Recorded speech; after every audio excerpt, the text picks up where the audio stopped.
আরে ভাই, ডক্টর ইউনূস তো আর ম্যাজিশিয়ান নয় যে তিনি তুড়ি দিলেন আর দেশটা সবকিছু ঠিক হয়ে গেল। তাকে তো একটু সময় দিতে হবে না?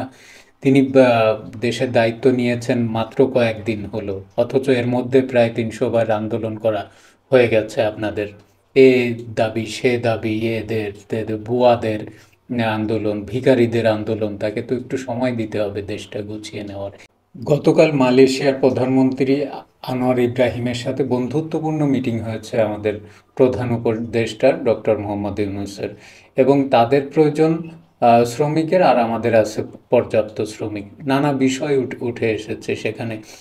শিক্ষা, অর্থনীতি, শ্রম, সব বিষয়ে সেখানে আলোচনা হয়েছে এবং বাংলাদেশকে তারা বিভিন্নভাবে সহায়তা করার আশ্বাস দিয়েছে। এবং আমাদের প্রধান উপদেষ্টা ডক্টর মোহাম্মদ ইউনূস খুশিতে তার পুরনো বন্ধুর সাথে এতদিন পরে দেখা হওয়ার যে আনন্দ। প্রায় 11 বছর পরে মালয়েশিয়ার প্রধানমন্ত্রী বাংলাদেশে আসলেন। তো সেখানে একটা বন্ধুত্বপূর্ণ আলোচনা, বন্ধুত্বপূর্ণ সম্পর্ক তৈরি হয়েছে। তো আমাদের প্রধান উপদেষ্টা তো দেশে এগিয়ে নেওয়ার জন্য বিভিন্নভাবে ট্রাই করছে। তো তাকে তো একটু সুযোগ দিতে হবে। আপনারা যেভাবে আন্দোলন, যেভাবে যা কিছু শুরু করেছেন, এতে তো কঠিন হয়ে যাবে ভাই।